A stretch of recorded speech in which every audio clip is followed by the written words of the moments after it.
बोलो जयकारा बोल मेरे श्री गुरु महाराज की जय। जो भाग्यशाली गुरुमुख हो, भक्ति और माया में परस्पर विरोध है। ये दोनों एक जगह इकट्ठे नहीं रह सकती। जहाँ माया होती है वहाँ भक्ति का प्रवेश नहीं होता, और जहाँ भक्ति का निवास होता है वहाँ से माया को कूच करना पड़ता है।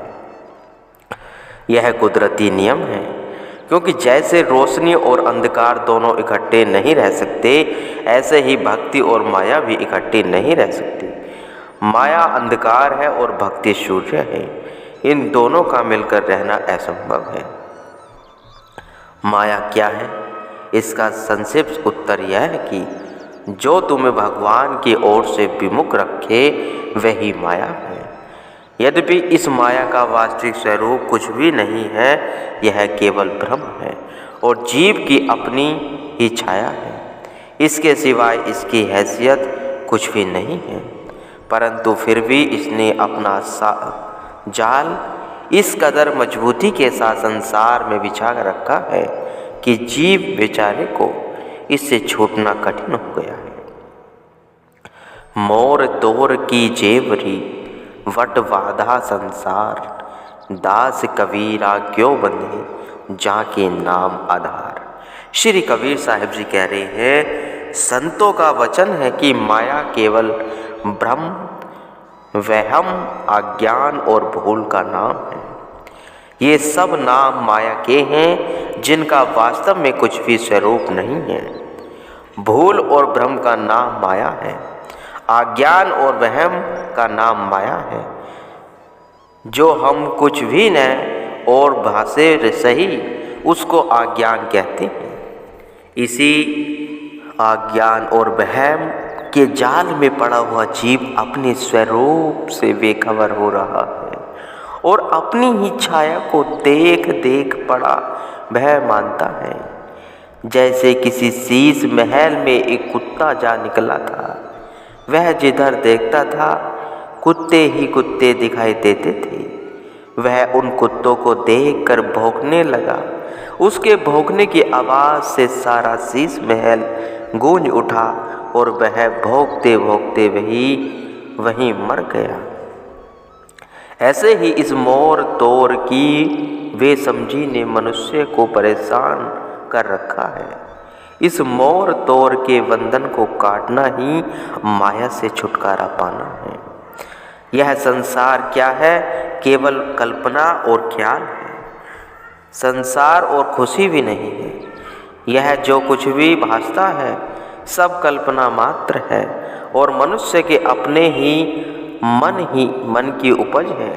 अपने ख्याल से जीव भासता है और अपने ही ख्याल से छूटता है। ख्याल कमज़ोर है तो वह फंसा हुआ है, यदि ख्याल पुख्ता है तो वह आज़ाद है। जिसको तुम माया कहते हो वह वास्तव में क्या है? ख्याल की कमजोरी का नाम ही तो माया है। माया और कोई वस्तु नहीं है, जीव की अपनी ही कमजोरी ने इसको दबा रखा है। अपनी ताकत से बेखबर होने के कारण ही वह दुखी हो रहा है। यदि माया कोई वस्तु हो तो जो लोग निश्चित के परिपक्व होते हैं उनके सामने ठहर जाए, परंतु वहाँ तो इसकी पेश नहीं चलती। माया तो एक अंधेरा है जो सूर्य के न होने के कारण भास रहा है और सूर्य के प्रकाशित होते ही नाश हो जाता है। यदि इसका अपना कोई स्वरूप होता तो सूर्य के होते हुए भी कम से कम कहीं तो दिखाई देता, परंतु वह उसके प्रकट होते ही इस तरह भाग जाता है कि ढूंढते ही भी नहीं मिलता।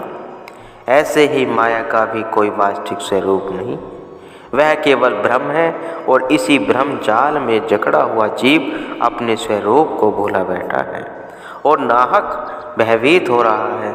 कबीर साहिब जी की वाणी है, यह जीव किस प्रकार अपने आप को भूलकर दुखी हो रहा है। जैसे कुत्ता शीश महल में पहुंचकर भौंकता रहा और भौंक भौंक कर मर गया। जैसे शेर कुएं के अंदर अपनी ही छाया देखकर उसे दूसरा शेर जानकर कुएं में कूद पड़ा और मारा गया। जैसे हाथी सुंदर चमकती हुई शिला में अपनी ही मूर्ति देखकर वहां अटक रहा। जैसे बंदर एक मुट्ठी चने के लोभ के पीछे सदा के लिए अपनी आज़ादी को खो बैठा और गुलामी की जंजीर में बंध गया। जैसे तोता एक नली लीनी के ऊपर बैठकर भ्रमवश अपनी आप को कैदी समझने लगा, यह जीव भी इसी प्रकार अपने स्वरूप से भूलकर जगत जाल में उलझ रहा। किस्सा है, किसी वन में कुछ किसान खेत काट रहे थे। शाम होने वाली थी। स्वाभाविक उस खेत में एक शेर आ निकला। किसान परस्पर बोल रहे थे, भाई जो खेत कट गया सो कट गया, अब इसको छोड़ो और शीघ्र ही घर चलो, क्योंकि संध्या आने वाली है। शेर ने उसकी बातों को सुना, सोचने लगा, न मालूम यह संध्या किस बला का नाम है जिससे यह किसान इतना भयभीत हो रहा है। कहीं ऐसा न हो कि वह संध्या मुझे ही आदव आए। थोड़ी देर पीछे किसान तो गांव को चले गए, परंतु शेर मारे बहके सहम कर वहीं बैठा रहा कि कहीं संध्या इसको न देख ले। उस रात उस गांव के कुम्हार का गधा गुम हो गया था। वह उसकी तलाश करता हुआ उसी खेत में आ पहुंचा जहां शेर संध्या के भय से छुप कर बैठा था। रात अंधेरी थी। कुम्हार ने दूर से देखा। मालूम हुआ कि जिसकी वह तलाश कर रहा है वह गधा इस खेत में बैठा है। उसने न आप देखा न ताप, झट पीछे से होकर दो डंडे उसकी पीठ पर दे मारे। कम वक्त मैं तेरे पीछे शाम से खबर हो रहा हूँ और तू यहाँ खेतों में मौज उड़ाता फिरता है। ठहर, तेरी खबर अब लेता हूँ। इतने में दो और लगा दिए और शेर ने जाना बस यही संध्या है जिसके भय से किसान घर को चले गए थे। मैंने बहुत तेरा जान बचाने का यत्न किया, परंतु कहीं से इसने देख ही लिया। बेचारा डरता हुआ कांपता हुआ आगे चल पड़ा। कुम्हार ने घर पहुंचकर उसके पाँव में एक रस्सी डाल दी और खूंटे से बांध दिया। गरीब सारी रात उस खूंटे में बंधा रहा, परंतु ज्यों ही रोशनी प्रकट होने लगी उसने अपनी ओर ध्यान दिया। ओहो, मैं तो शेर हूँ और शेर के लिए यह बंधन कैसा। भ्रम दूर हो गया और झट से उछलकर करता हुआ वन की तरफ चला गया, क्योंकि अब सूर्य निकल आया था। अब संध्या कहीं थी। कहाँ थी संध्या? तो उतने तक थी जब तक सूर्य देवता ने दर्शन नहीं दिए थे। सूर्य के आते ही संध्या गायब हो गई। वास्तव में संध्या कोई वस्तु नहीं थी। अंधेरे का नाम ही संध्या था, जो रोशनी के होते ही भाग गया। तब सूर्य की तरफ मुंह करो, छाया तुम्हारे पीछे हो जाएगी। परंतु जो ही तुम्हारे सूर्य की तरफ पीठ हुई कि छाया सामने आ मौजूद हुई। यही भेद है जिसको अधिकतर समझने की आवश्यकता है। जिसने इस भेद को जान लिया वह सहज ही माया के दुखों से छूट गया, और जिसने इसको नहीं जाना वह जितना भी चलेगा उतना ही अंधेरे में गिरेगा और ठोकरें खाता रहेगा। भक्ति रोशनी है और माया अंधकार है। जो ही तुम भक्ति की तरफ पांव उठाते चलोगे, माया तुम्हारे आगे से हटती जाएगी और तुम रोशनी के निकट होते जाओगे। किंतु यदि भक्ति की ओर पीठ है तो परिणाम इसके विरुद्ध होगा। काकभूषण जी कहते हैं, मालिक की भक्ति एक सुंदर चिंतामणि के सदस्य है। हे गरुण जी, वह भक्ति रूपी चिंतामणि जिसके हृदय में विराजमान हो जाती है, उसके अंदर बाहर प्रकाश हो जाता है, और वह प्रकाश इस प्रकार का होता है जिसको कुछ दिया घृत और बाती की आवश्यकता नहीं होती। चिंतामणि का गुण है कि वह प्रकाशित भी होती है और यदि वह लोहे से छू जाए तो उसको सोना भी बना देती है। इसलिए जहाँ उस भक्ति रूपी चिंतामणि का प्रकाश हो जाता है, न तो वहाँ मोह रूपी कंगालपन रह सकता है और न ही लोभ रूपी पवन उसको बुझा सकता है। वह एक ऐसी समा है जिसके प्रकाशित होते ही अज्ञान का अंधकार दूर हो जाता है और काम क्रोध लोभ मोह आदि पतंगे भी जलकर भस्म हो जाते हैं। इससे सिद्ध हुआ कि जहाँ भक्ति होगी वहाँ मोह नहीं होगा और जहाँ मोह होगा वहाँ भक्ति नहीं होगी। जैसे रात और दिन दोनों इकट्ठे नहीं रह सकते, ऐसे ही भक्ति और मोह भी इकट्ठे नहीं रह सकते। जो लोग भक्त भी कहलाते हैं और साथ ही संसार का मोह भी रखते हैं, उन्हें अभी तक भक्ति की पूरी समझ नहीं आई। यह जीव संसारी पदार्थों को पाकर अपने आप को बड़भागी समझने लगता है और कहता है कि भगवान की मुझ पर बड़ी दया है, परंतु संत कहते हैं यह उसकी भूल है, क्योंकि जो वस्तु भगवान से दूर करने वाली हैं उनको प्राप्त कर लेने से भगवान की दया नहीं है। भगवान की दया उस पर समझनी चाहिए जिसको वह अपने चरणों की भक्ति दे, क्योंकि मायावी पदार्थों को पाकर मनुष्य भूल जाते। इसी कारण से तो भगवान अपने भक्तों को माया जाल में उलझने नहीं देता। यदि भूल से भक्त कभी उन पदार्थों की इच्छा कर भी बैठते हैं तो वह पूर्ण नहीं करता, बल्कि उसके विरुद्ध चलता है। यह उसकी दया का असली चिन्ह है। एक बार भक्त नामदेव जी द्वारिका के दर्शन को जा रहे थे। चलते चलते थक गए, चित्त में वासना भूरी गई। यदि इस समय घोड़ी हो आती तो सवार होकर चलते, क्योंकि पैदल चलते चलते कांटों से पांव छलनी हो गए थे। तब अंतर्यामी भगवान ने उनके चित्त की बात को लगकर उसी समय एक मुगल का रूप धारण किया और घोड़ी पर सवार होकर उस वन से प्रकट हो आए। उस मुगल को दूर से आते देखकर भक्त नामदेव जी के मन में भूरी कि कहीं यह मुगल मुझ पर कोई बेगार न डाल दे। इतने में वह मुगल रूप भगवान निकट आ गए। मालिक की मौज निकट आते ही उनकी घोड़ी प्रसूता हो गई। तब उन्होंने नामदेव जी को डांट कर कहा, अरे इस बछेरी को कंधों पर उठा ले और शीघ्रता से मेरे साथ साथ चल। नामदेव जी ने मारे बहके बछेरी कंधों पर उठा ली और आगे आगे चल पड़े। चलते भी जाते और मन में सोचते भी जाते कि भगवान, मैंने तो चढ़ने के लिए घोड़ी मांगी थी, उठाने के लिए तो नहीं मांगी थी। परंतु इस मुगल को देखकर नामदेव जी के मन में कुछ संदेह हो गया। चलते हुए मुड़ मुड़ कर पीछे को देखते जाते और हृदय तो पहले से ही शुद्ध था और शुद्ध हृदय वाले भक्त से भगवान अपने आप को कब तक गुप्त रख सकते थे। हंसकर भक्त नामदेव जी ने पूछा, हे घोड़ी के सवार आपका घर कहाँ है? तब मुगल रूप भगवान ने कहा, हम द्वारिका नगरी में रहते हैं। नामदेव जी बोले, द्वारिका नगरी में मुगल कहाँ? आप मुगल नहीं हैं, मैंने पहचान लिया है, आप भगवान हैं। यह सुनकर भगवान मुस्कुराए। तब भक्त नामदेव जी से रहा न गया, मारे खुशी के एकदम उछल पड़े और उस खुशी में मुख से यह शब्द भी उच्चारण किया। फिर भगवान से भी न रह गया, अपनी असली रूप प्रकट किया और दोनों भुजा पसार कर नामदेव जी को कंठ के साथ लगा लिया।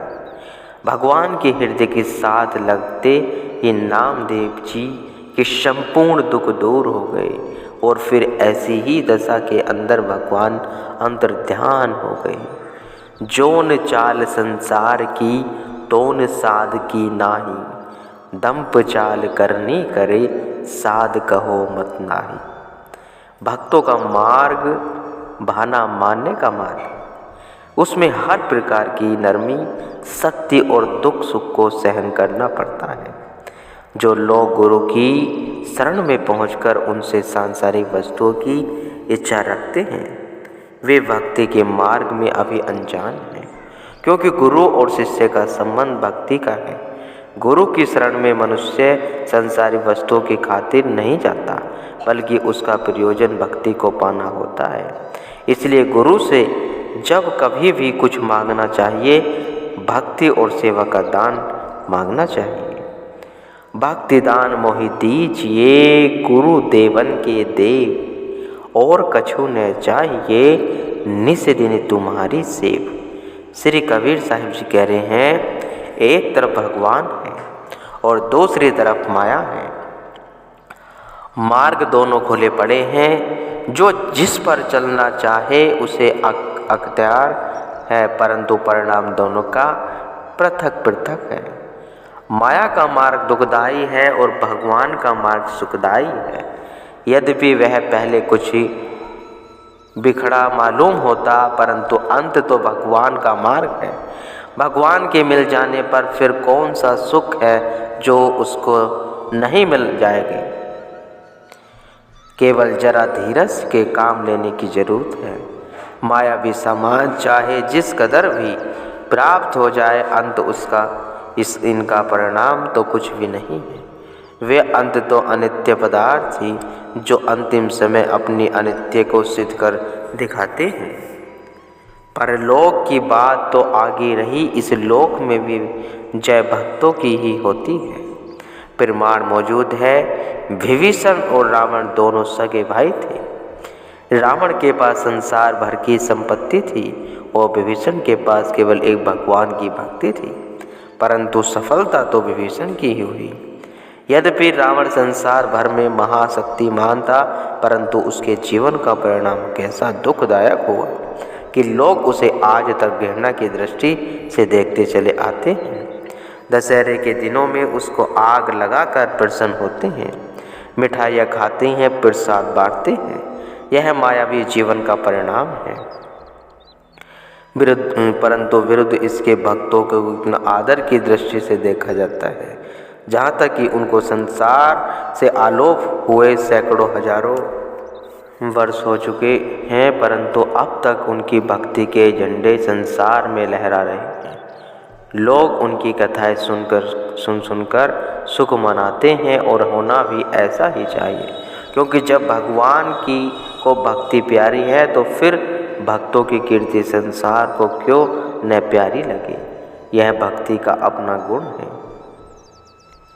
काकभूषण जी कहते हैं, हे करुण जी, भक्ति और माया दोनों भगवान की स्त्रियां हैं। इन दोनों में भगवान को भक्ति अति प्रिय है और माया तो उसकी दासी है, जो नटनी के समान उसके आगे नाचती और तमाशा दिखाती रहती है। भक्ति पर चूँकि भगवान दयालु हैं, इस कारण माया उससे सदा डरती और कांपती रहती है। फिर कहते हैं, एक अरुण जी, भगवान की भक्ति के अपार महिमा, इसके मार्ग में माया की उपाधि नहीं है। यह बाधा रहित भक्ति जिसके हृदय में बस जाती है, उसको देखकर माया सकुचाती और अपनी चतुराई भूल जाती है। जिसको माया कहा जाता है वह वास्तव में है क्या? वह तो भक्ति की दासी है। और जिस माया के पीछे संसारी मारे फिरते हैं, वह भक्तों के पीछे पीछे फिरते हैं। जिनको मालिक ने भक्ति का धन प्रदान किया है, वे माया को समझते ही क्या है? माया तो उनको बड़ी भासती है जिनके नेत्रों में दोष है। निरख फरक वाले जीव इसको कुछ भी पद में नहीं देते। एक कबीर का वचन है, जिस प्रकार भेंगी आँख वाले को छोटी वस्तु भी बहुत बड़ी दिखाई देती है, इसी प्रकार अज्ञान के नेत्रों में माया बड़ी मालूम होती है। तो गुरुमुखों कहने का यही उद्देश्य है। श्री गुरु महाराज जी बार बार यही बतलाते हैं कि गुरुमुख हो, इस संसार की मोह माया में न फंसकर श्री आनंदपुर के दरबार में जाकर नाम और भक्ति का फल एकत्र करो, जिससे आपका लोक परलोक दोनों संवर जाए। गुरुमुख हो।